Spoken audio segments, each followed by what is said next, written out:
if we was to watch your life, it would be its own unique movie. And with that being said, you have a certain amount of intelligence that, the rest of the world wouldn't have without you.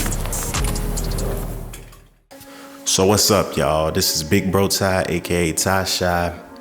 And today we talking about what do black people need in order to become a more united front. It's a lot of us that's doing good, and it's a lot of us that's doing terrible. I think it's even more of us doing terrible right now. So, as I look around in my community, right now I'm in Pine Bluff, and I see a lot of people that, have nice jobs, are very educated. They are in positions to, help people. The people that are struggling, they see these guys, but they not feeling the effects of what they got going on, what they doing.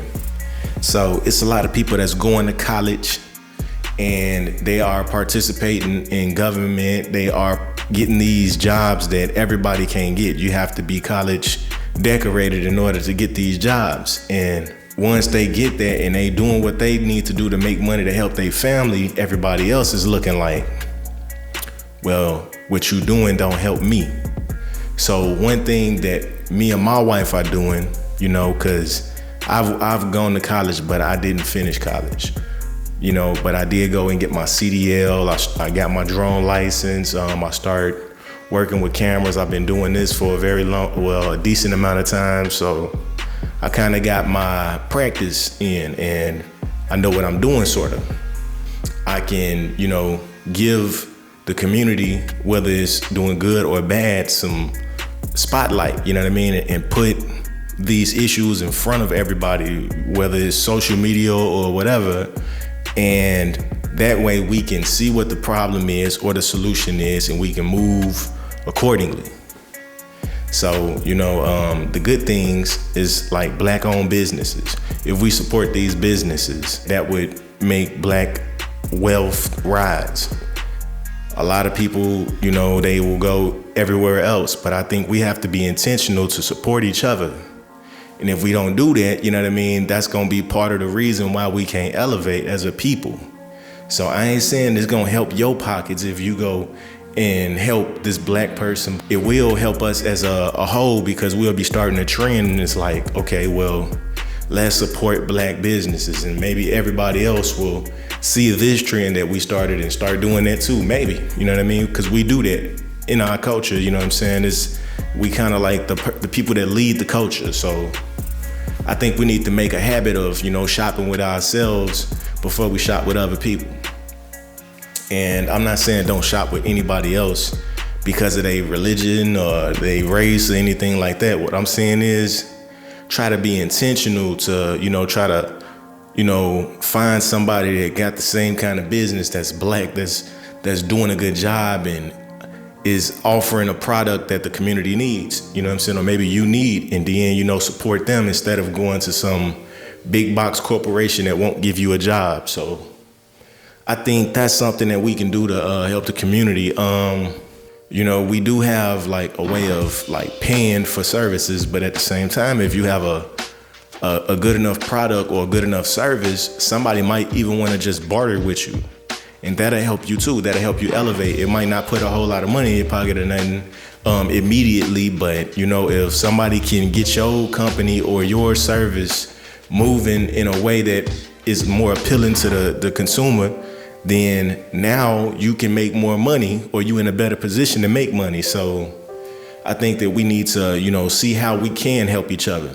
Not just look at what somebody can give you or what you can give to somebody, but how can y'all work together? How can my business help your business, and how can your business help my business?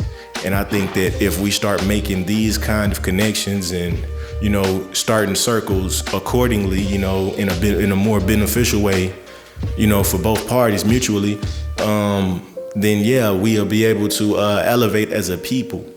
I think we need to stop, supporting companies that don't have our best interest in mind. Like, we have issues in the community, and if the people that you are shopping with all the time is not really caring about your issues, then, maybe you need to stop investing in them and then find somebody that's like-minded and start doing business with those people. And I think that once the money starts being an issue, you know what I mean, then other people will be like, well, hey, maybe I need to support my constituents. Maybe I need to support my customers so that I can keep them.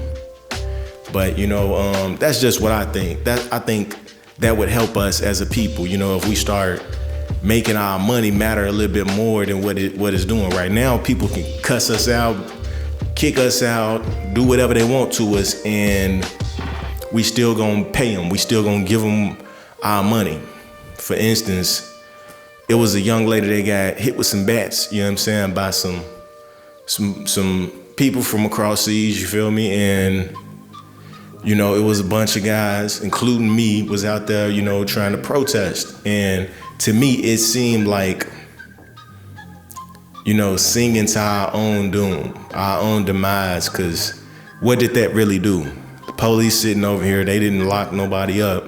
It just felt like we was putting ourselves out there for no reason. And it didn't change anything. So, and then at the same time, while we was protesting, it was black people that was coming in and getting the gas and buying the snacks and all of that stuff. It was like, it was no unity. So once one of us say it's a problem, all of us need to respect that and move accordingly. And that's how we gonna become a powerful voice. If we keep letting something happen to one person and thinking, oh, it ain't me, then, one day it will be. And if it did happen to one person, you should feel like it did happen to you because it happened to us. You know what I'm saying?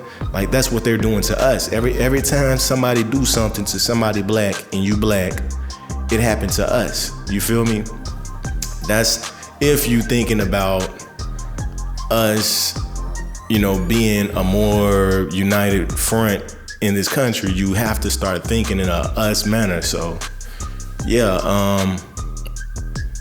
and I think that, it's a lot of barriers between us. Like, some of us rich, some of us poor, some of us educated, some of us uneducated, some of us talk Southern, some of us talk Northern, some of us talk fast, some of us talk slow, you know what I mean?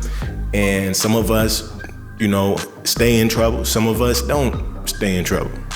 Because we have all these differences, that's why we need to be connected even more, because if I don't know how to speak, the way everybody else speak when I'm in a business setting, one of my black brothers or sisters should be pulling me to the side like, hey, this is what you need to do. You know what I mean? You need to come to more of these and just chat. And you're gonna feel stupid when you are doing it, but the more you do it, the better you'll get. You know what I mean? Or, well, this is what you need to do. You can't they say be yourself, but don't be yourself all the time. You know what I mean? Because some people can't understand you. You know what I mean? They can't understand the way you talk. And when you talk to be understood. That's the most important thing. Get your message across. So instead, try to speak in a manner that people can understand you. So if somebody doesn't speak English, let's say they're like a Hispanic person or something, you might need to slow down the way you talk. You know what I mean? Even if you talk fast, all the time and whatnot, you have to slow down so that the person that don't understand fast can hear you. With the same logic, you have to speak business. You know what I mean? Like, you have to be business minded and have that business lingo on your tongue when you are in that kind of setting. You can't be talking like you in the streets, you feel me? Now, sometimes you need to. Sometimes you need to talk like you in the streets, you feel me? So, it's not a good and a bad. It's not bad to sound street. It's not good to sound street, but it's just you sound how you need to sound at the time. Just like you gotta be who you gotta be at the time. Sometimes you gotta be laid back, cool, and calm, and that will let people want to do business with you and feel comfortable. Sometimes you got to be more aggressive because some people don't want to see you calm. They want to see that you a go-getter, and now they want you on their team. So, it's just a matter of us teaching each other, how to be better, how to do better, and how to survive. A lot of folks don't come from the streets, so when it comes to going to the black community, they feel out of pocket. Well, if you get next to somebody that is from the streets, maybe they can give you a little bit of game and say, hey, watch out for this. Oh yeah, always keep, stay aware of your surroundings. Always be looking. anybody get close, you need to let them know that you see them. You feel me? And then don't be out there unprepared. Like, always have a plan B.